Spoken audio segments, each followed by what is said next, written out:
네, 선생님 안녕하세요. 네, 안녕하세요. 네, 오늘 두 번째 시간입니다. 네. 오늘 2019년 하반기 움츠려야 할 띠. 저번 주에 이어서 오늘은 움츠려야 할 띠. 네, 준비했거든요. 사투리가 매력적이죠. 네. 움츠려야 할 띠. 네. 네, 경상도 분이신가봐요. 네. 아무튼 2019년 하반기 움츠려야 띠. 일단 이제 지금 기해년이잖아요. 돼지띠, 돼지의 해예요. 네. 그래서 이제 충을 먹는 건 이제 뱀띠. 사실은 올 시즌에 뱀띠들이 별로 좋지 않으셨을 거예요. 이제 특히나 이제 19살 이제 대학 입시한 친구들 같은 경우에도 조심을 많이 해야 될 거고요. 이제 31, 43, 55 이렇게까지 제가 설명을 드릴게요. 네. 일단 19 친구들이 제일 고민이 많은 시기일 거예요.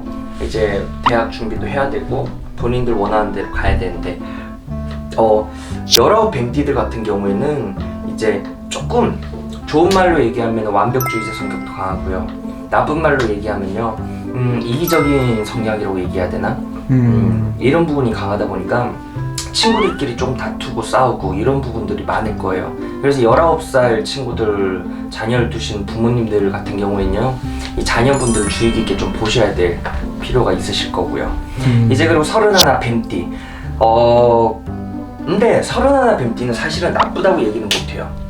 지금 상황에서 초년운에 본인이 승진운도 있고요. 네네. 본인이 아까 전에 얘기했다시피 집 이런 부분에서 자리 잡을 운도 있고 근데 조금 걱정이 되는 거 전반적으로 봤던 올 수전의 뱀띠들이 대부분 사람의 구설, 사람의 배신, 연인간에 대한 불화 배신 31살에 이제 결혼을 앞두고 있는 분들 같은 경우는요 결혼이 깨지는 수가 있으세요. 이제 파혼을 한다든지 애인하고 헤어진다든지 이런 부분은 조심을 하셔야 될 거예요. 어떻게 조심할까요? 어떻게 조심해야 되죠? 뭐 예를 들면 31살 이제 네. 결혼을 해야 돼요. 결혼을 네. 늦춰야 돼요. 네. 혹시?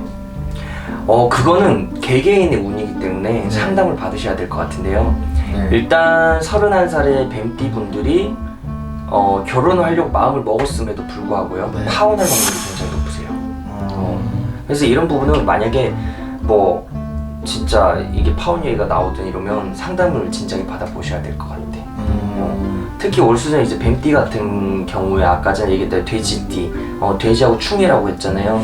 뱀띠하고 돼지띠 같은 경우에 올 시즌에 결혼 얘기가 오간다면 이거는 절대적으로 불가능이라고 보셔야 될 것 같아요. 네. 조심해라. 네. 네. 이제 다음으로 43살. 사실상 가장 안 좋은 게 지금 43살 뱀띠 분들이시거든요.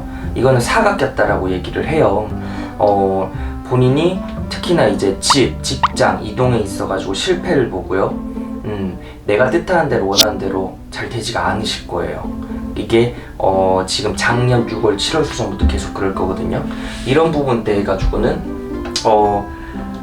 조금 개개인마다 달라서 상담을 받아보셔야겠지만 대부분의 분들이 내년 하반기는 돼야지만은 다시 원상복귀가 되고 그래서 43살 뱀띠 분들은 지금 직장에서 만약 이동을 해야 된다 말아야겠다 고민을 한다면 정말 신중하게 생각해 보시고 이동을 하셔야 될 거예요. 이동을 한다 하더라도 그 이동한 직장에서 자리를 잘 못 잡으실 확률이 높기 때문에 그 부분 유의하시길 부탁드릴게요. 네. 그리고 55 뱀띠 분들 55 뱀띠 분들은요 전반적인 거 안 좋음에도 불구하고 한 가지 복이 있어요. 지금 55 뱀띠 분들은 문서운, 내가 집을 사거나 아니면은 뭐 사업을 확장을 한다든 이런 운 같은 경우는 굉장히 좋거든요. 하지만 집을 사놓고 힘들어질 수도 있고 사업을 확장을 한 다음에도 본인이 결과물을 지금 쉽게 얻지 못하는 상황에 처해 있는 상황이 많으실 거예요. 그래서 이런 부분들은 주의하시고 사업을 확장을 하시고 이제 집을 사시는 게 맞으실 것 같아요. 네. 네. 선생님 전반적으로 이제 좀 움츠려야 될 띠에 대해서 네. 얘기해 주셨는데 움츠려야 될 때는 좀 하나라도 좀 돌다리 짚어보면서 가는 게 네. 제가 봤을 때 좋을 것 같아요. 특히나 이제 제 생각에 네. 중요한 건 결혼, 네. 그리고 출산, 그러니까 사업의 변화나 아니면 좀 직장의 이동 이 5가지 사항에 대한 부분은 꼭 이제 좀 움츠리면서 하나하나 확인해가면서 이런 게 좀 필요할 것 같은데 선생님한테 이런 거 확인 받으면 잘 얘기해 주실 거죠? 그럼 너무 광고 같지 않아요? 아니 그냥 뭐 알려주시는 건데 뭐 네. 알려주시지 않아요 선생님? 부끄러움이 많으세요 시청자 여러분들? 분들 네. 선생님께서 아니 알려는 드리는데요. 네. 저는 조금 이렇게 생각을 해요. 운세를 본다는 건요, 내가 정말로 운이 들어올 때를 알고 운이 나갈 때를 잘 알아서 나쁜 상황에 나쁜 거는 잘 피해가고 좋은 상황에 좋은 거는 본인이 잘 받아들였으면 좋겠다라고 예시를 하나 들어봐도 괜찮을까요? 네. 손님이 며칠 전에 오셨는데 어느 곳에 점을 보러 가도 본인이 운이 좋다 그래 사업을 하셨어요. 네. 사업운이 다 들어왔다고 했는데 실질적으로 사업 운은 들어왔으나 경기적인 부분도 있을 거고, 그리고 이분이 본인의 전공도 아니었고 이런 부분에 의해서 운이 들어왔다고 할지언정 사업을 하라고 했는 거지 그 사업이 잘 된다라고까지 얘기를 한 게 아니었거든요, 다른 네. 분들이. 네, 그래서 제가 봤을 때는 이건 사업이 좀 힘들다. 그래서 그분이 실질적으로 뱀띠셨어요. 그래서 40세 뱀띠 분께서 오셨는데 그럼 어떻게 해야 되냐고 여쭤보셨을 때 제가 보실 때 2, 3 정도 이 사업을 이끌고 나가야지만 됩니다 라고 얘기를 드렸거든요. 네. 그래서 사실상 이런 부분이 운이 안 좋은 상황에서 접으라고 할 수도 없는 상황인 거예요. 그러면은 뭐 아무것도 안 하고 돈을 벌 수가 없으니까. 그래서 그분께는 이제 2년 정도 시간을 보내시라고 얘기를 드렸는데요.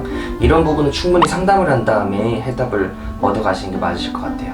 네. 선생님 사례를 통한 또 이야기 해주셨는데 네. 이번 시간에는 움츠려야 될 띠에 대해서 한번 이야기 나눠봤습니다. 네. 다음 시간에도 운세, 네. 좀 좋은 운세, 나쁜 운세 관련된 컨텐츠로 시청자 여러분들께 함께 찾아뵙도록 하겠습니다. 네. 감사합니다. 감사합니다.